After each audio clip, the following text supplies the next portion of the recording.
Today, I found out that my fiancé had hooked up with another guy shortly before our wedding. But now that she's confessed to me, she's basically demanding that we move forward, even though I feel betrayed beyond description. And at this point, I really just don't know what to do. Subscribe to Am I the Jerk and hit the bell to turn on notifications. I'm a 28-year-old male and I'm feeling super lost about my relationship with my fiancé. And honestly, I really need a fresh perspective here. We've been together for about 3 years now, but we've been friends for over 5. And we met in the same workplace friend group. She's been my best friend and my partner in every single way. And sure, our relationship hasn't really been without challenges, but we've also been a solid team. Well, last December, my fiancé asked if we could take a break so that she could recalibrate. She said she was struggling with finding her purpose outside of our relationship. And personally, I've never really believed in the concept of breaks, but I wanted to support her. So I basically agreed and we set boundaries. And essentially, we wouldn't really see other people. Now, the break wasn't that long. We're talking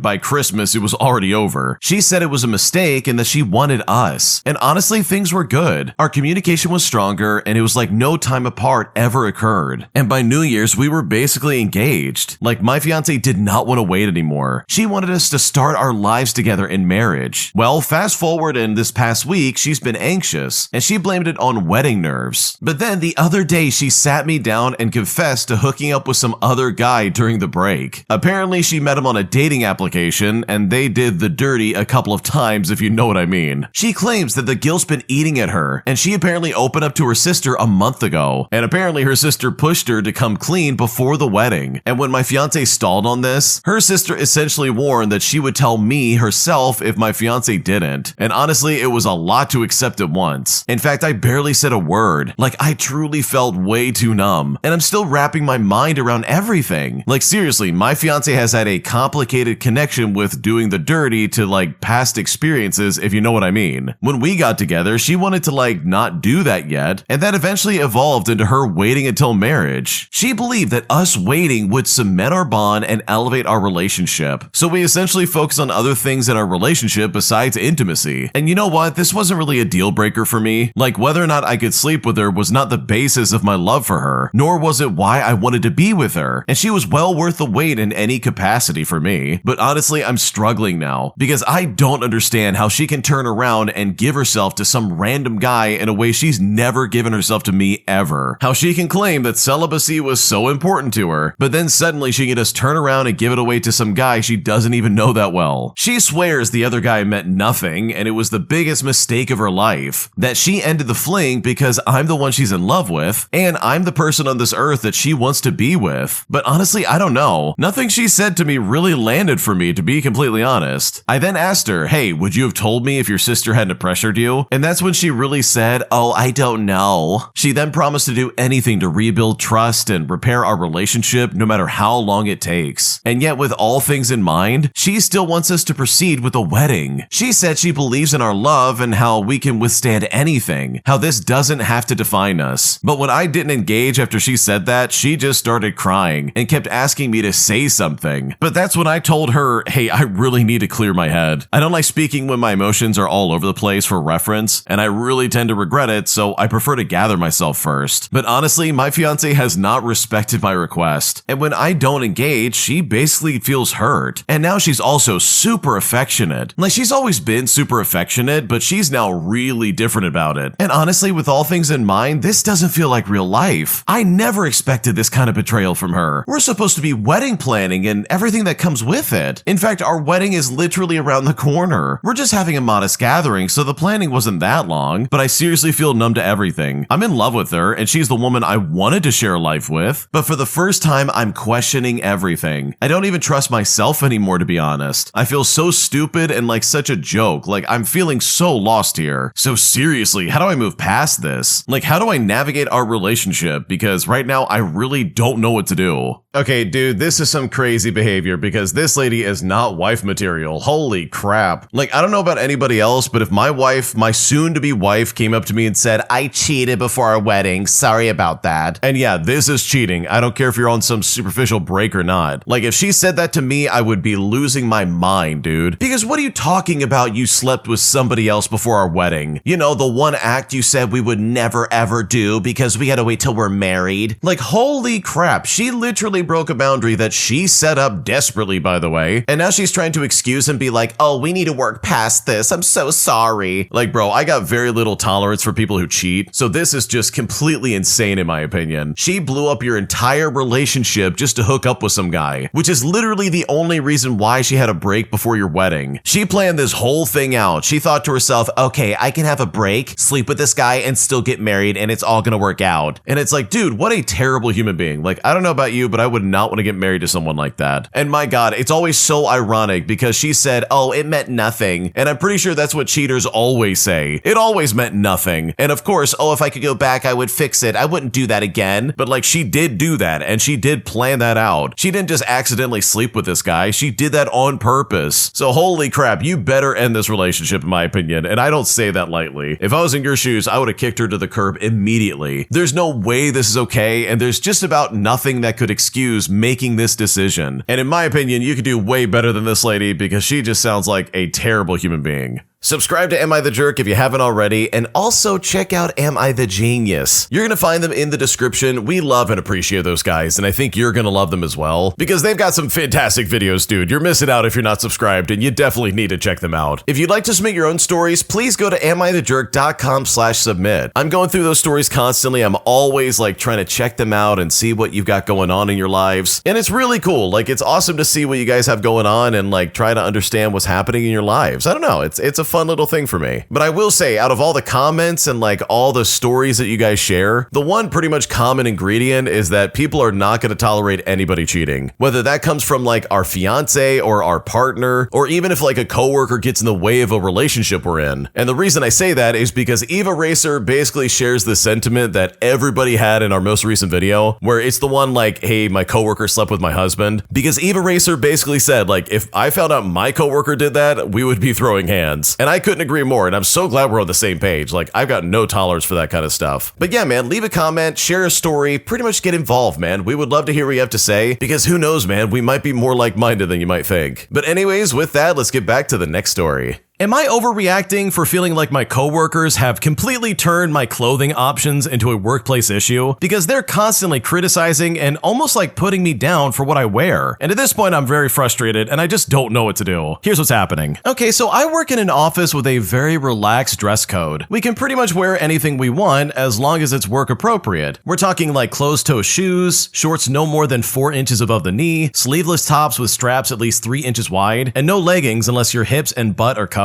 But honestly, most of my coworkers wear graphic t-shirts and jeans. Now, I am pretty thrifty and I've always had my own style, with myself being in the extra large size. I wear oversized t-shirts with biker shorts, I wear flowy skirts and graphic tees, and other outfits that all fit within the dress code. The facility also gives us company t-shirts and sweatshirts a few times a year and encourages us to wear them. Now, I never wear a t-shirt exactly as they came, as I personalize them to match my style. I always cut the neck of the shirt to have a modest V-cut, and if you know, you know. And I wore some of them oversized, like think about 3XL, and I wear them with biker shorts. Also, I've cropped the sleeves on a work sweatshirt. I reverse tie-dyed one of them with bleach, and tie-dyed another shirt because I didn't love the neon color. In fact, recently, I cut a soft cotton sweatshirt into a cardigan, just so I can cut it down the front middle because I ordered myself a 3XL. I was still wearing them in a work-appropriate way, and I never thought it would ever be an issue. Well, eventually, my supervisor told me I need to stop vandalizing the company shirts. And it's like, okay, fair enough. So I immediately stopped wearing any alter company apparel, and now I just wear my own clothing that fully comply with the dress code. But the part that's bothering me is that the comments haven't stopped. Now, anytime I clock in, multiple coworkers make comments about whatever I'm wearing. Like, my appearance has somehow become a regular topic of conversation. My supervisor has also made sarcastic remarks to me, including saying, oh, working here isn't a runway, it's a job. But the thing is, I'm not violating the dress code, and I never was. this. And you know what? Now I'm not even wearing a company shirt at all. And despite that, I still feel like I'm being singled out. It feels like people have gone from addressing a concern about altering company attire that is free and given to me, just to then criticize my personal style in general. For context, I cannot wear flashy accessories at work. We aren't allowed more than 2 rings, no bracelets, we can't have hats, long nails, nor dangling earrings. So I wear short nails, usually with nail stickers. I have a smartwatch, and we're allowed a single necklace. So compared to how I dress outside of work, I'm drastically toned down. There's no dress code rules against hair dye, tattoos are allowed to be visible, and there's no restrictions on facial piercings. I only have my ears pierced once. Meanwhile, some of my coworkers have like up to 5 piercings in their nose. So at this point, it feels like people are waiting to comment on whatever I wear, even though I'm following the written dress code. I understand management asking me not to alter company t-shirts, like fine, I guess. And you know what? I respected that immediately. But what I don't understand is why my clothing continues to be a topic of discussion. So am I overreacting for feeling like this has crossed a line from a dress code conversation all the way into my coworkers and supervisor policing my individuality? When does this become a toxic work environment for human resources to be involved? What should I do? Okay, in my opinion, if people are really bullying you like that, I would probably go to human resources sooner than later. I would explain what's going on and be like, hey, I don't know what's happening. Like, these people are just turning on me and almost like picking on me and bullying me to an extent. And honestly, from my side of things, it kind of seems like that's what's happening. Now, I'm going to assume you've already talked to like your manager or your supervisor about this and explained that this is really bothering you because you're not breaking any rules anymore, so please stop. And if you haven't done that, I would encourage you to do that, hopefully in writing. But if that doesn't work, then absolutely go to human resources. Like, that's what they're there for. I totally understand that human resources is viewed as like this evil organization that's just trying to get you fired, or they're just trying to make sure we don't get sued as a company. And sure, that is the case, but in some cases, they really are there to protect the worker. There really are human resource like officers out there who can help you take care of stuff like this, where they can literally say like, no, you can't bully this coworker, and no, there won't be any retaliation. You can't do that. So personally, if I've already done my due diligence of asking people to please leave me alone as I'm not doing anything wrong, then yeah, I would absolutely go to human resources if I'm still getting some kind of crap from these people. Because this goes well beyond any kind of like, oh, we're friends and we're joking around. If anything, it sounds like they're creating a hostile work environment, and that just seems really unfair for you. Today, I need to confess that I really feel like I'm getting screwed over at work, as I'm being pretty blatantly taken advantage of in a way that I really don't appreciate. And at this point, I just don't know what to do. Here's what's going on. I'm a 24-year-old female, and I currently work at a restaurant. I started as a server a year and a half ago, and now I work serving, I work as a line cook, I'm the to-go specialist, a certified trainer, and a service professional. I was also told to be backup culinary professional since I know almost all of the back-of-house job codes. But then another server who's only been here a few months, let's call her Rachel for the sake of the story, starts telling me that she wants to be just like me. She's even like grabbing my shoulders and getting the attention of managers to say things like, oh, I want to follow in her footsteps, which is only after she found out about the pay, of course. So she starts working on the line, and 2 days later starts telling me how they want to make her culinary professional, all before I've even become the backup. I then brought it to the attention of the manager, who said that was ridiculous and that she would talk to the general manager. But then days later, I spoke to the general manager, and he confirmed. He told me it helps that she's bilingual and that he really likes her drive. But I then made a joke and said, what, service professional isn't enough? You need culinary professional too? And mind you, most of the kitchen staff knows enough English to get by, and vice versa. And there's so many people available to translate that I don't think it warrants giving an 18-year-old girl $24 an hour to do so every once in a while, especially when she's still learning the ropes. She's constantly making mistakes, and I don't blame her because she's new, but that's precisely why it's insane to me that she'd get those culinary professional hours and not me. Then the other day, the general manager asked me to come in as a service professional because it was one of our newest managers' first day, and he needed the extra help. Then he explained that Rachel will cover my shift. But then I come to find out that she doesn't want to close and wants to leave early. Like, she literally starts asking to go home 2 hours into what's supposed to be a closing shift. So they end up just letting her go home, as well as one of the other line cooks who had been there since opening. And then they come to me and say, oh, you need to clock clock out of being at $24 an hour and clock in as a line cook at $19 an hour to close. And I just begrudgingly agreed. And so instead of having like the typical 3-line closers, they go down to 1, enlist me for help, and I'm stuck there until like 1 o'clock in the morning. I talked to the manager and he apologized for the miscommunication, but said that Rachel did only pick up the shift on the condition that she wouldn't be closing. So instead of saying, sorry Rachel, there's been some miscommunication, we're gonna let the opener go home instead, but no, of course not. He didn't go back on his word with her. He only does that with me. Like today, when I agreed to come in early at 8 o'clock in the morning to help unload the truck, which by the way is grueling work and I have no upper body strength, Rachel eventually came in and volunteers for door duty, which means she sits holding the door open while someone half her size has to like try lugging everything inside themselves. And then she also took door duty for the trash run, which consisted of me breaking down all the boxes. And if I had known that I was actually closing, despite triple checking before accepting the shift, that I would be allowed to leave early, maybe then I would have like fought harder for door duty or taken like, I don't know, a break. I went literally 14 plus hours with no break, no food all day, running on 4 hours of sleep on account of like a nightmare shift that I had done the night before. So seriously, am I crazy here? Why do they make exceptions and compromises for everyone except me? Rachel gets praised for her drive, and here I am completely burnt out, having panic attacks at work with like what, an apology as my reward? I close again tomorrow and I want to say something to the managers because I am so tired. So how do I go about acknowledging my rage without losing my job? Because right now I really just don't know what to do. Okay, in my opinion, I think you're just allowing them to walk all over you way too much. Seriously, like halfway through this, I wanted to scream like, dude, just say no to these people. Tell them that something has to change. You've got to talk to somebody. And not just like, hey, I don't appreciate what was happening. They literally need to accommodate you better. This is really unfair. Like, I don't know if you struggle with people pleasing, but I know I do. And I literally will find myself in scenarios where it's like, this just really doesn't serve me. This is making me miserable. I hate my life. These people are taking advantage of me and I don't know what to do.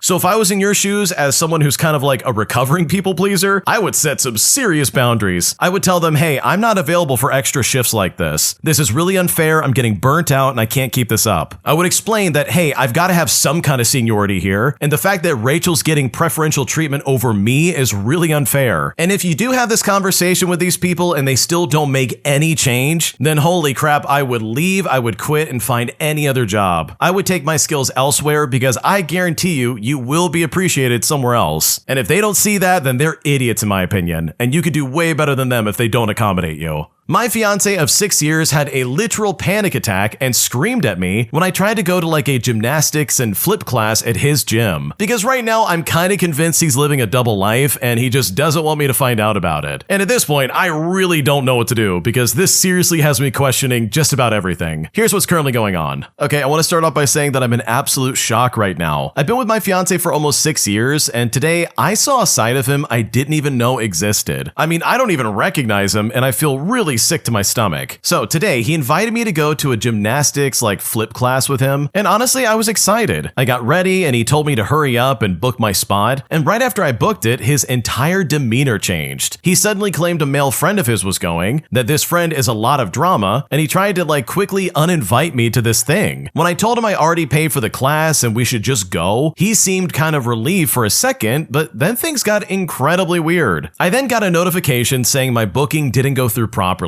So I called the gym's front desk. I told them that it was my first time, but that my fiance goes there all the time and I'm his fiance. So I wanted to make sure that my spot was held. Well, they were super nice about it and they said that they had me down. Now on the drive there, as we were running super late, he told me that when I got inside, I needed to use a fake name because apparently his friend is a massive creep. I was really confused, but stupidly I agreed initially after he told a long story. But then he said he wanted me to use a fake name on the actual class roster too. And I just said, no, what? Why would I do that? Then I mentioned that I had called the front desk earlier and I told them that I was his fiance. And when I said this, he completely lost his mind. I mean, he freaked out on me. He started calling me dude and screamed, why in the world do you have to ruin everything? Like he was completely unhinged, telling me that I just love drama and that I ruined the whole day for him. He was genuinely having a near panic attack over the fact that the front desk knew who I was. I then calmly told him that he was acting incredibly weird weird and that I simply didn't recognize him. But he just told me to stop talking. Then he grabbed an energy drink, he chugged it, and suddenly flipped like a switch and became dead calm. He then told me that he would just take me to a different gym tomorrow where the teacher is a creep because he would much rather me learn there. And I told him absolutely not, because that is really bizarre. After I told him I didn't even want to go anymore, he switched into damage control mode. He started telling me he loves me and demanding that I say it back, and forcing me to kiss him because he wanted to have a good class. And sure, I said it back just because I was in literal fight or flight mode, and I was honestly so uncomfortable, but at this point I am breaking down. So to make a long story short, he went into the class and I'm sitting here realizing I don't think I can trust him anymore. Like, why would a guy freak out over his fiancé identifying herself to the front desk of a gym he goes to all the time? It feels like he's hiding a massive lie, a double life of some kind. Or there's like another woman at this gym who thinks he's single. So am I crazy, or is this a massive red flag? Like, how do I even confront him when he gets home after he already screamed at me to shut up? What should I do?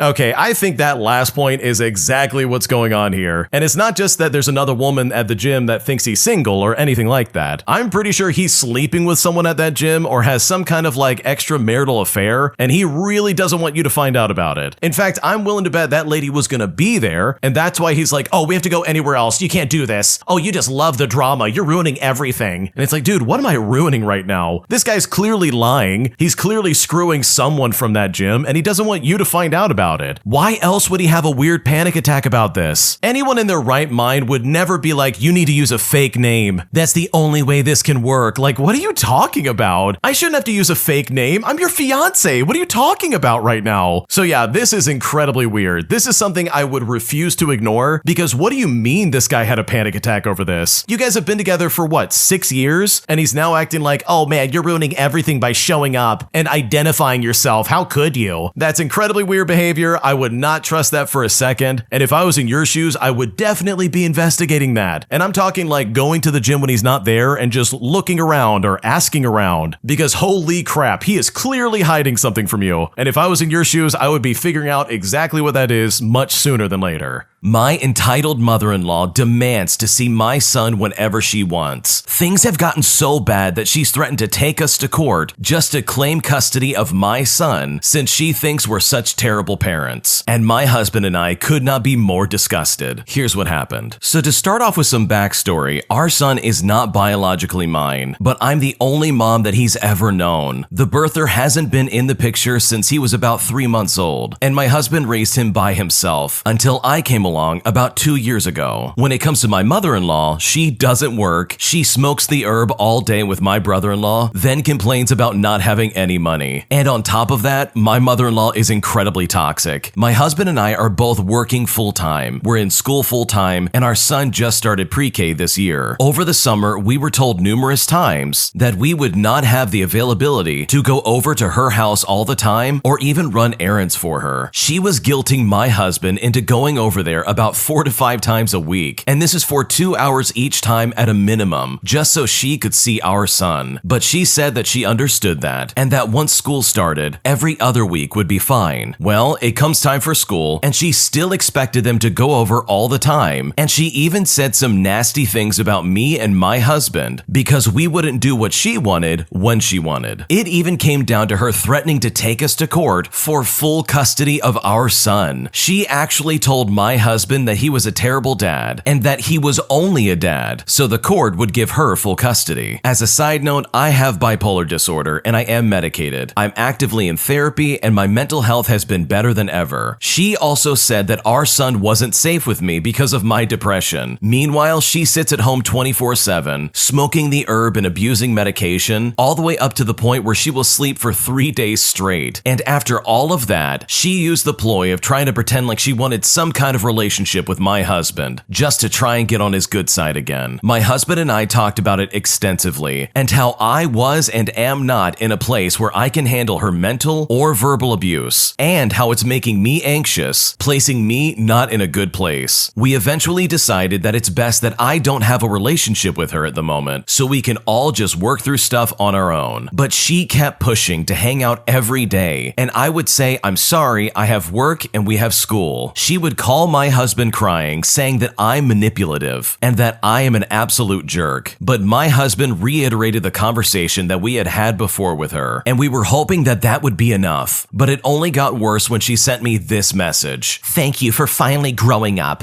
and admitting what I've known this whole time. I've been pushing a relationship with you to get you to grow up and admit that you don't want one. Now this is your fault, not mine. So I think it's best that you delete my number. I think it's best that as far as I'm concerned, you don't exist. And as far as I'm concerned, I don't exist. RJ is my son. Robbie is my grandson. And that will never change. I love them both with all of my heart. And I'm willing to do things that I don't want to do for their happiness. Namely, talk to you. So as far as I'm concerned, I hate you. You are fat and you're ugly and I hate you. And your husband is only with you for your money. So just have a nice life. After that wonderful message, it's now been 2 months of no contact with her, but not without a lack of trying on her part. And funnily enough, my family is thriving because of it. My husband spoke to a therapist about all of this, and he decided at that moment that he is the happiest that he's ever had for not having a relationship with his family, and that this is the best he has ever felt in his life mentally, and I honestly could not be happier for him. What an absolute psychopath. Did she really think for a second she could try and take these parents to court just to take their son away from them? I mean, that's absolutely ridiculous. What kind of person would try and do that? It'd be one thing if they were like abusive parents or something like that, but they're just parents trying to make their way through life. But instead, this entitled mother-in-law literally is just the scum of the earth. Not just with that terrible message that they sent towards the original poster, but also for all the implications of what she was trying to say. I mean, talk about projecting much. She literally just sits around and does nothing all day, and then expects everything just to be handed to her, which is not how the world works, lady. So I'm really happy for the original poster that this lady has cut herself out of their life, and it's so fantastic to hear that they're thriving. Hopefully it can stay this way for a while, and hopefully this weird entitled mother-in-law can get a life and just move on, because the way she's acting right now is absolutely ridiculous. And unless she's willing to change, I honestly don't see this family ever contacting her ever again. Am I the jerk for leaving my boyfriend at the bar after I told him I was ready to leave multiple times? So my boyfriend of 4 months was in a comedy show with his friends at the bar the other night. He asked me to come to the show with him, and I agreed, since I had not been to a show that he's been in for a couple of weeks due to grad school. The show started an hour late, and during the show, my boyfriend said he was going to go home and go to bed, and we agreed to do so once it was over. Also, I started my period near the show and didn't have any sanitary products, so it really was a race against time. Once the show ended, my boyfriend chit-chatted with the other comics, which is what he usually does after a show. However, this time he chit-chatted for an hour, when usually he only does that for like 20 minutes. I didn't mind at first because he kept me a part of the conversations, but suddenly all the male comics leave the group, including my boyfriend, and go into this small room at the front of the venue. When they do this, the rest of the comics leave and the bar staff is locking the doors to close. At this point, I'm sitting by myself in an empty comedy bar in the dark. The bar manager is also in the back room doing whatever bar managers do at the end of the night, and I feel uncomfortable. I'm on my period, and I'm in a part of town that I'm not familiar with. I text my boyfriend that I was ready to leave, and he responded by telling me to wait another 10 minutes. At this point, I'm livid, because at this point, I had already waited an hour. I'm also upset because he didn't ask me to wait. Instead, he told me to continue waiting for him. I let him know I'll be leaving in 2 minutes, and he can come with me if he likes, and he told me that's okay and I can just go home, and that he will just get an Uber home. I ask him if he's sure, and he doesn't respond to my message. So I go to my car and I pull it up to the venue, and I ask him again if he's coming with me, and he told me to just go home, so I just ended up leaving without him. But then 5 minutes later, he sends me a text message saying he couldn't believe I left without him, and then he blocks my number and blocks me on social media. The next day, he unblocks me and says that he needs a day to calm down before he can speak to me. I don't understand why he's so mad at me, since he told me twice that I should just go home. Am I the jerk in this situation? Is there something that I did wrong that I'm not seeing here? What should I do? I mean, in my opinion, I don't think you did anything wrong. If if anything, you literally did everything right. You texted him multiple times and asked him, hey, are we leaving or not? It's literally been an hour and your set is done. Like, let's get going. And he even encouraged you to go home and said, hey, it's fine, just go ahead and leave. And right as you're leaving, you double checked again. Hey, are you sure about that? And he's like, yeah, go ahead and leave. So for him to then turn around and then freak out and be like, oh my gosh, you actually left, is such a double standard in this situation. It's just not even funny. And it seems incredibly petty as well. Like, there's no reason to act like that in the slightest. If you didn't want her to leave, then say, hey, I don't want you to leave. But I think considering the circumstances, as well as some personal issues that were going on, how can he not understand that you probably need to go home? Because I'm willing to guess that these are probably things you want to take care of at home instead of at some comedy club that's closing down for the day. So if anything, your boyfriend's just being very inconsiderate and incredibly childish. I mean, why would he freak out on you and start blocking you everywhere? That seems like a massive overreaction after he's the one that said, hey, you can go ahead and go home. Not just once, but twice at that. So I honestly would not feel bad in this situation. You are absolutely not the jerk. You did everything you could to make sure he feels accommodated. So if there really is any kind of problem in this situation, it seems like it's your boyfriend's problem and definitely not anything that you did. An entitled Karen freaks out when we don't have any bikes available for her to rent, and I honestly could not be more annoyed. So for some quick essential information, the hotel I worked at rented out bikes, which my fellow hotel workers already know that they fall under the rule of, hey, they're based on availability. Now to the main story. It was a beautiful Saturday summer morning, around 8 o'clock in the morning. I'm in my checkout routine when I see 4 people entering the hotel. You know this feeling when checkout is not even done, and you see a check-in arrive, and you want to roundhouse kick them in the face for interrupting your flow. But once they arrive at the desk, you can't help but turn into an angel of hospitality. Or maybe that's just me. Luckily for me though, their room wasn't ready anyway, so thankfully there was nothing more for me to do for them other than to open the garage door for them so they can park their car. But wouldn't you guess it, they wanted to rent some bikes, which is a case where I can say, sure, no problem. Let me get that sorted while you go park your car, which is when I realized that the guests who had rented the bikes the day before had not returned the keys yet. I did not have 4 bikes on availability. Please bear in mind that 2 of those 4 people had not even reserved a room at the hotel. The group returns from the garage and I say, I'm so sorry, but we don't have any bikes available, but I can provide you the addresses to 2 bike rental shops in the neighborhood. And at this rate, I was hoping this would just solve the problem, right? Well, no, because they called ahead and the nice young men on the phone apparently promised them that they would be able to pick up those bikes when they came in to check in at 8 o'clock on Saturday. Now maybe someone can answer this for me. What is the shiniest golden rule of hospitality? Say it with me. No promises. This is what I teach every new agent that I had to train the second they take a position at the front desk. Don't promise anything. There are no promises. So I explained to them the old availability rule. I can see my words arriving at their ears, bouncing off, and then crashing into my face because they came back and said, well, we were promised bikes. Again, I apologized and said that it seems that not enough keys had been returned for them to rent. The woman of this group, who wouldn't even stay at the hotel, stares daggers at me and demands that I call up the room that has the guest with the keys so that they can actually rent the bikes that they were promised. But I refuse to do that. I am not about to wake up a checked-in guest, but she doesn't care if they are still sleeping. She planned a bike tour, and I was apparently messing everything up. They made restaurant reservations, and they had the whole day planned out with those bikes, which is really backwards in my opinion, because they planned a bike tour with no bikes. It is the usual back and forth, with me defending the current guests that have the keys, while she raises her voice at me. But believe it or not, eventually they give up, and they trot off to one of the rentals that I recommended. But it gets a lot worse when they return 10 minutes later with no bikes, because the shop that I recommended opens up in 2 hours, which is my bad to be fair. Again, the woman who hasn't even reserved a room is yelling at me to call the guest with the keys. But I am sure you know how it is, dear colleagues. Yelling at me is not going to get you anywhere, so I just stand there with my legs shaking and a neutral smile plastered on my face, apologizing and explaining what based upon availability means, hoping that this would be over soon. At some point, I get tired of repeating myself, and I just let her anger wash over me until she realizes I've turned into a black hole absorbing her screams. With nothing else to do, she calls me some terrible words before stomping off to the breakfast room and demands a free coffee. And you know what? After that experience at this job, I really do not miss the drama. How entitled do you have to be to act like that? I mean, there are clearly other options that she can go with, where their tour or whatever they're going to do with these bikes isn't going to be completely interrupted. It's so inconsiderate to treat people like this. I mean, you have to lack some serious self-awareness just to not see that you're being crazy. But good for this employee for standing their ground and saying, you know what, I can't help you. Because they're right. If you're going to yell and scream your head off, literally nothing gets done. And if I was in their shoes, I would have done the exact same thing. An entitled Karen demands a specific room in our hotel, and no matter what I tell her, she constantly complains and always requests to go to this one specific room, and it's honestly just super annoying. So we had this regular guest that I haven't seen in a while check in last night. I used to work evenings and I dealt with her a lot. She insists on staying in a very specific room that is right next to the lobby, and sometimes she makes reservations ahead of time, thank God, but other times she just shows up whenever expecting her specific room. She doesn't seem to understand that the room isn't available because she wanders in at odd hours and didn't have a reservation. And anytime that I tell her this, she lifts up her shoulders and drops them with her mouth agape. Today, she came in near the end of my audit and wanted to check into her room. And then she does her classic move of standing there with her mouth open, shrugging her shoulders aggressively. I tell her I can check her into a similar room in the same area, and I'll even do it at a small discount for her troubles. And she doesn't have to check out until the following day. I am literally trying everything I can to make this easy for her. I honestly don't want to deal with her, and I just want my shift to end smoothly, as I'm very tired after working a 12-hour shift. Something clicked and she said okay, and asked when she can move into her favorite room. I tell her I can't approve that because that room is being rented, and if she needs to move, she'll have to pay for another room after 3 p.m., as our cutoff time is 11 o'clock. Alternatively, she can also wait until 3 o'clock p.m., and she won't have to pay for an additional room, and I can just make a reservation for her right now. She knows all of this, by the way, or at least I think she really should at this point. I don't remember all my interactions with her, but they always involve some sort of extended explanation of how her keys don't work, which is always a straight up lie. Like I said, we have similar rooms even in the same area, but she demands that one specific room. Part of her explanation is basically she doesn't like people. For whatever reason, she was rattled by other people being in the same section as her, and I guess for whatever reason this just really freaked her out, and she didn't like people walking past her room at night. In fact, that night, she kept calling saying that she didn't feel safe, and that apparently people were knocking on her door. I rewound the tape so many times, and I never saw anyone knocking on her door. The security cameras don't lie. I kept reassuring her that if she locks her door, she will be fine, and that she can call us if anything beyond guests being in the hotel happens. She kept asking me why she can't move earlier than 3 o'clock in the evening, and I told her the room is rented, but I can put in a request and see where it takes me. She then repeated her terrifying tale, and I was really tempted in that moment to pull her move on herself by shrugging my shoulders and leaving my mouth gaping open like she always does. In the midst of that, my relief finally arrived and peeked in. They took one look at this lady and they waited in the break room for me to finish. I pulled my relief in and I held a conference about what we can do to move her and how she would have to pay for another room if she wanted to move and check in that same day. So eventually she just decided to check in and would ask her pal, our manager, for the room move. After being updated by one of my coworkers, I found out that she has not moved at all, but she did stay longer than we usually allow for a single night's rate. Honestly, this lady's just super annoying, and I really hope I don't have to deal with her ever again. Yeah, that lady does sound incredibly obnoxious. I mean, who goes to a hotel and then requests over and over again to go to a very specific room? I mean, is she like hiding something in the ceiling or something like that? And it sounds like she's a local resident of the area for the most part. Like, the way that she's acting just doesn't really make sense to me. So I really have to agree with the original poster here. This lady definitely is really weird, and I would hate having to deal with her all the time, especially since she is like a frequent flyer of this place, and she's constantly in there going for her room. So hopefully the original poster can avoid this lady in the future, because she sounds incredibly weird, and I don't blame them for not wanting to be around them. Today I messed up by letting an elderly homeless man who reminded me of my grandfather sleep in my car while I was at work, and as a result, he stole some of my stuff and left a note saying he was sorry, and I honestly feel pretty stupid. So this mess up happened 2 days ago. I met this old guy at a camping site, and it turned out that he is also a car dweller. It was very surreal to meet someone that old living in their car. Nonetheless, we had a good conversation, and he told me about his wife who sadly passed passed away and how his life just fell apart. We parted ways the next morning. I bumped into him at night at the gas station about 2 weeks later, and he looked really tired. He told me his car got towed, and he has been sleeping on the sidewalks, just really anywhere he could, and has been harassed, mugged, as well as other terrible things. So he hasn't gotten any actual good sleep. And at this point, I felt bad for him, especially with how cold it is. And I told him that he could sleep in my car with me just to get some kind of sleep, and that he will feel better in the morning. He thanked me so much that he even had tears in his eyes. We drove to a parking lot, shared my dinner, and got some sleep. In the morning when I had to go to work, he was still sleeping, so I just drove over to where I work. This guy didn't wake up at all, and I figured that he was still tired as it was pretty early. I decided to just take my keys and leave him in the car, leaving him a note. I also left him $10 so that he could get a bus when he gets up and be able to go wherever he needs to be. My work is also really not that far away from where I met him at the gas station, so I hoped I at least didn't inconvenience him too much in trying to get back over there if that's where he needed to be. But this is where the mess up happens. During my lunch, I went to the car as I usually have my lunch there, and he wasn't around. What also wasn't around was my blankets, my pillow, my suitcase, and some of my clothes and my shoes. And my camping gear was also gone. I might have thought of many possibilities that maybe it wasn't him because my car was unlocked, but then I noticed the note I had left for him had some extra writing on it, and it was clearly from him as the word sorry was written on the note I left. So it looks like I'm not getting that stuff back anytime soon. What a terrible situation. I mean, first off, this guy's incredibly brave. He let a homeless guy sleep in his car while he was in work, and they basically slept at the same time in the same car, and this guy doesn't even know this guy in the first place. Like, that's really brave in my opinion. You try to do a good deed, but it just completely backfires on you, and that honestly really sucks, and it's just unfair for you. You showed this guy a lot of kindness and a lot more trust than I probably would have done. There's no way I would sleep in the same car as some old man that I don't even know. So for him to just turn around and steal all your stuff is just completely inappropriate, but also not completely unexpected. I mean, you don't even know this guy. I know he reminds you of your grandfather, but trust me, and clearly he's not that guy. So hopefully you can replace all that stuff and at least get your bed back, because that just really sucks to have that taken away from you. And maybe next time if you're gonna help out some homeless guy, at least be a little bit more safe about it. I mean, this guy literally could have taken everything from you, and I honestly think you got pretty lucky in this scenario. My entitled dad is demanding $15,000 for a new truck, but I'm refusing to give him the money because he is notorious for never paying people back. And now he's furious, claiming that I owe him the money for this truck because he had to raise me all the way up to adulthood, and I honestly could not be more upset. Here's what happened. So for a little bit of backstory, my dad is very entitled and thinks that everyone owes him something. He borrows money from people, but more so from his family. His brother, my uncle, has loaned him thousands of dollars for loans for stupid stuff, like a new car that he bought, only for it then to get repossessed by the bank. My uncle has also given him money to fund the divorce from my mom and to pay for his bankruptcy. In fact, because of my dad, my aunt and my uncle no longer speak to him or my sisters or myself anymore because my dad borrowed so much money from them just so he could pay off his debts or buy a new car, and he never paid them back, so they cut off all contact with us. I guess their theory is sins of the father or something like that. To my dad, my aunt and uncle are basically jerks because he thinks that they shouldn't hold a grudge and that family helps family, but my dad literally screwed them out of thousands of dollars, so I don't blame them for cutting him off. Anyway, my dad is now a retired truck driver. When he was still working, he was driving the company-owned truck and wanted to make more money, so he needed to buy his own truck. He tried to do this once before when I was graduating from college, and wouldn't you guess it, he ended up losing it for not making payments. According to him, it was because he wasn't making enough money. So, several years ago, before my husband and I got married, my dad called me out of the blue one day, and he was asking me how I was doing. For some context, I had just started a well-paying job at the same hospital where my husband works. We were both making good money, and we were saving for our wedding at the time. While we are not rich, we are keeping our heads afloat, as most millennials are trying to do right now. We do not own our own home, but again, our money goes towards our household items as well as all of our house payments. We don't have kids, so sure, it might appear that we are rich in some way, but again, we pay our debts, and if there is anything we want to do, like go on a vacation or buy a new gaming computer, we do put our money away to save for for it. So with that out of the way, my dad was asking me about the new job, and I naively told him that it was great and that it was really paying well. And once I told him that, that's when my dad sprung on the opportunity. He said to me, "Well, I'm just wondering, do you think you and your husband can give me like $15,000 to make a down payment for a new truck? I'll promise I'll pay you back right away." And when he said that, my mind was blown because this was my aunt and uncle situation all over again. I told him, "I'm sorry, Dad, but I can't do that. We're putting money away to pay for our wedding." And he thankfully said okay and said goodbye and hung up. And after that, I thought that was the end of the discussion. But no, this literally was just the beginning. I later get a string of nasty text messages from my dad saying that I should be able to afford it because my husband and I are apparently rich and I should be able to part with that kind of money and give it to him. He then tried to rationalize my life away with my husband by saying that we don't need to have a nice wedding and that we can just downsize our life with our living situation. I responded to his text and told him again, absolutely not, telling him bluntly that if we give him this money, we will never see it again. And when I said that to him, it really upset him. He didn't like that for a second and responded that I apparently owed him because he raised me and put me through college. But what he's saying is a complete lie. He didn't put me through college. The US Department of Education put me through college. The most he paid for was gas money to come to my college graduation. He sent me text after text with his sausage fingers, trying to tell me off and to convince me to give him the money, but I absolutely refused to do so. After this conversation, my husband and I absolutely agreed that we will never loan my entitled father any kind of money because we know for a fact that we will never get it back. My husband and I have now gone very limited contact with him, and honestly, it's probably for the best. This entitled father is absolutely ridiculous. I mean, did he really think that he was going to get any kind of money from his kids after they have seen him not pay back their uncle and their aunt? I mean, did they really think they would not remember the way he treated them and the money that he basically stole from them? Like, that's just ridiculous in my opinion. And you know what? If I was in the original poster's shoes, there's no way I would give any money to this dad. He does not sound reliable, and you can bet he really would never pay them back. It would just be one excuse after another, just like he did with his own siblings. So good for the original poster for putting their foot down, because you know what? You've got a wedding to pay for, and you can bet that your dad won't pay for a single cent of it. So there's no reason to give up your hard-earned money. Today, I got yelled at for flagging down a drunk customer, even though they were absolutely past their limit and we had to call the cops on them. And I am honestly thinking about quitting my job because of how poorly management has treated me. So this recently happened this past Saturday. I started at a new restaurant for me almost 2 weeks ago. It's a Hooters-like restaurant. For the most part, I like most of our patrons. I've never been tipped as well as when I started working where I am now. Enter the day of the Baylor game. So I go into work Saturday afternoon, and the Baylor American football game is on. And I honestly don't remember who they played, and I couldn't really pay attention to the game because of the next guy that came in. And this guy was something else. The encounter started off innocently enough. The hostess sat the guy down, brought him a menu, and told him someone would be with him very shortly. I come in and I do my thing. I pour on my brand of kindness, and this guy orders something simple enough. Some French fries, onion rings, wings, and some beer. I do my usual job of keeping the wings and other stuff coming when he requested more. As the game went on, the guy was getting drunker. Eventually and finally, I saw enough, as this guy was starting to get belligerent, and I had to flag him down. For those who are unfamiliar, flagging means that the customer cannot be served more alcohol. I walk over to the bartender, and I tell him that the guy at this table has been flagged. This guy then gets so incredibly angry. He starts screaming at me. Other servers and patrons start looking over in our direction, and it gets so bad that someone calls the cops. The guy is screaming at me and is screaming for some kind of manager to help mitigate the situation. He then tells the manager to make me unflag him so he can keep drinking, but the manager refuses to do so. Eventually, after much back and forth, the cops finally come in and take the guy away. And despite this incredibly jarring experience, I try my best to continue to serve out the rest of my shift like nothing happened. So my last hour starts, and the game's over by this time, and a few servers and I sing happy birthday to a boy who just turned 10 years old. After we were done and were getting ready to go back to our sections, the front of house manager asked 2 servers to take care of my section for about 15 minutes or so. I then get asked to come back to the back office, and once I go back there, I get ambushed. I get yelled at for the job I've done so far, and I get yelled at for flagging an obviously obviously drunk man who wanted to threaten me. They told me that I'm the worst server that they've ever had and that I'm just not doing what they expected. After that, I left the office and I went back out and I finished my shift. I'm honestly not sure what to make of management or my coworkers. I don't think management is crazy about how I interact with customers, even though I'm doing everything they ask me to do. And I don't think my coworkers, aside from my friend, are crazy about me working there because I get more tips than they do, even though I do as much work as they do. And my reviews from customers, for the most part, have been very good. I'm already thinking about quitting, and that's strange for me to say, but I'm not liking being treated like I've never served a table in my life, even though I have close to 4 years of experience as a server, and I honestly know what I'm doing. What would you do in my situation? Was I right to flag the customer when I did? What should I do? I think you absolutely did the right thing. This guy clearly had way too much to drink, and he was starting to get belligerent. I mean, the cops had to be called just to calm him down. Like, this is absolutely not your fault. If anything, the fact that management is doubling back and they're saying, no, what you did is bad, even though they defended you and said, no, we're not going to unflag him, is really, really hypocritical in my opinion. They were there. They saw it all go down. So for them to stand on the sidelines and point fingers like that and be like, it's your fault, it's not our fault, is really ridiculous in my opinion and not fair in the slightest. So I really don't blame you for wanting to quit and get away from these people. Because let's look at the alternative. What if you did just do nothing and you let this guy get even more drunk? Who knows how angry and violent he could have become? I think we saw a very brief glimpse of that when he basically threatened you and said these terrible things about you. So no, you didn't do anything wrong in my opinion. You did exactly what you need to do to not only preserve yourself, but also the place that you work at. I mean, I can only imagine the scene this guy caused when he freaked out in some drunk tirade. So if you do decide to quit, I think you've got some good reasons to look for another job. Because based on what you've described, management absolutely sucks. And you can bet they'll probably try to throw you under the bus again later on. So if you do decide to stick around, then definitely be on your guard. Because it doesn't seem like these people have your best interest in mind. And I think you need to remember that moving forward. My boyfriend threatens to leave me unless I make $11,000 more a year by a certain date of his choosing. And I honestly don't know what to do. I love the man I am with and have wished that he would propose to me for years. I have been with him for 8 years in total. We usually got along really well, and we have very similar views on most things. We think alike in many ways, and I find him very attractive. I have known in my heart that I am very devoted, as well as a faithful partner to him, but I just don't think he feels that way about me. I brought up marriage again the other day, and he says he does not want to marry me because he doesn't want to involve the government, and that it's just a piece of paper. He also started calling me superstitious even for wanting to get married, but I said I want to do it because it's romantic and it's symbolic. I'm worried he's afraid of commitment to me, but he claims he is committed because he's been with me for 8 years. A small issue that's cropped up is that I was the first one to tell him that I love him after 2.5 years of being together, and I hoped that he would do it because he was so unsure about me, while I was so sure and enthusiastic about him in the beginning. I gave up on that and I just said it myself. Another issue is that he will never allow me to drink at home or when we go out to eat. On my first trip to Paris, I asked him if it was okay for me to get a drink with dinner, and he said no. I really enjoy drinking, and it's just a shame that I cannot do it at home or even when we go out because he chooses not to drink, not even a single sip, because he thinks that it's unwise, so he won't let me do it either. The thing that bothers me the most though is that he will look at women in such a suggestive way, and this happens wherever we go, even if they happen to be the next door neighbor, which did happen for a while, but thankfully she moved out. When I bring this up, he gaslights me, saying he's just looking at people around him and he isn't looking at them because he finds them attractive. But with that in mind, he does not stare at anyone but young attractive women, so I honestly think he's full of it. It really hurts me every time it happens, but he says he's not staring them down and he won't stop doing it. Also, to clarify, if I started to show any kind of interest in any men, or even looked at a man in the way he looks at some women, he would definitely be upset. I also see that he clicks on girls on Twitch who are just there to make money selling their bodies, which honestly really bothers me. Pretty much the only thing I am doing wrong in his eyes is that I make $49,000 a year, but he says that I need to make at least $60,000 by a specific date or he's gonna walk out on me. Another issue is I don't like my ribs being touched for inexplicable reasons, and he has known this for several years, but last night during a massage, he tested his fingers hairs on my ribs, which I told him many times not to do during a massage. And this bothered him enough that he started looking for apartments right afterwards and said it was very upsetting to him, claiming that he might be moving out because of this. There have been other issues this past weekend, but that's the thing that pushed him over the edge. I apologized shortly after, saying that I'm really sorry, but I just have an aversion to having my ribs touched. I have struggled with this a lot. I love my current job. I can work from home doing it, and it is not stressful in the slightest. I am fine with the amount that I'm making. He wants me to make more because we live in a big city, which is very expensive, which is also entirely his fault. I would prefer to live somewhere cheaper, but he will not move to the suburbs and wants to be here for his job. It bothers me because I feel like I'm reduced to my income. He has never supported me in any way, and I would never expect him to. He also would never give me a cent of his own money or ever get a bill, even though he makes more than me, and I'm okay with that. I'm now wondering if it's even possible for this guy to have real feelings for me, while saying that he's going to leave me if I don't find a job that makes me at least $60,000. Also, as a note, I'm not qualified for any $60,000 jobs, so I honestly would not even know where to start. I have a college degree, but it did not make me qualified for a high-paying job, as I was a liberal arts major. I'm honestly just so confused, and I really don't know what to do. In my opinion, you've got a lot bigger issues than how much money you're gonna make. This guy that you call your boyfriend for the past 8 years is a piece of garbage, and he's being very manipulative towards you, and he's being honestly just completely awful. Like, the way you're being treated is absolutely unfair. So he's really gonna walk out on you unless you make $60,000? I mean, what kind of man would push that on his girlfriend all of a sudden? And the fact that he crossed a boundary that you didn't like is his reason for looking for an apartment just to move out is honestly ridiculous. And that's just some kind of tactic that he's using just so he can manipulate you further. I mean, this guy's terrible. Not to mention the fact that he's checking out other women constantly. So if I was in your shoes, I would take a good hard look at this relationship, because based on what you've described, this honestly does not sound healthy. And I really think some changes need to be made if you ever want to find any kind of happiness in this relationship. My entitled coworker is an absolute nightmare who is constantly brown-nosing the upper management and always trying to find reasons to get somebody fired. And I'm so glad that I never have to work with her again. So this happened back in 2016. We hired this girl who at first seemed really nice. She handled guests well, and she picked up the job pretty quickly. And I have to admit that at first, I did have a bit of a crush on her. After a while though, it became fairly obvious that she was a bit of a narcissist. She started having trouble coming in for her first shift on time, which as the auditor at this hotel that I worked at was unbelievably annoying. Then she started expecting me or the early housemen to have coffee prepared for her the way that she liked it by the time she walked in, which was a major red flag right there and then. She soon decided that brown-nosing the higher-ups was the way to go, and it paid off for her greatly. She was soon promoted to front office manager. About a month into her being the front office manager, she not only started demanding her prepared coffee, but said that if she wasn't here by 7:30 in the morning for her shift, she wanted someone to go over to her house to wake her up, which is also not gonna happen. There was no way I was playing this game with her. She was moved over to second shift when her tardiness became too much of an issue to ignore. But of course, management spun it, as she was needed to handle more guest complaints that would come in during the evenings. While she was on the desk, she would have her AirPods in and always be on a video call with her boyfriend. She would hide the AirPods under her hair, but her calls would last 10 hours or more, and often he would be asleep on the phone. She admitted that she was doing that, as well as tracking his phone to know where he was at all times. To make matters worse for him, while he'd be sleeping, I would come on duty at 11 o'clock, and she would promptly say, "I have to go help a room with their TV," and then flounce off and be gone until 12:30 or 1 o'clock in the morning, and then come back with her hair and her clothes completely disheveled. So it was pretty obvious that she was not being subtle, if you know what I mean. We tried reporting her for fraternizing with guests a few times, but since she was so far up management's you-know-whats, they did nothing about it. But then, out of nowhere, she then decided to get up and move back to her home country of Jordan with no notice, and did not return to the US for more than 4 months. She was supposedly fired during this time, but as soon as she came back, management actually rehired her. But this time, it wasn't in a management position for now. She realized she needed to get back to brown-nosing in order to get back in good standing with management, so she made a big show of asking to be cross-trained in all departments. One night, she was training with me, and in between dealing with guests who are very upset, she revealed just how much of a nut job she really is. Because she told me, unprompted mind you, about how whenever someone yells at her and she gets mad, she apparently gets pretty violent and will start throwing objects. She even told me that she's torn up her parents' houses on multiple occasions because of some kind of argument that she would have with her mom. I sent her home as soon as I could because she was way more than I wanted to deal with, but she soon became openly antagonistic to me.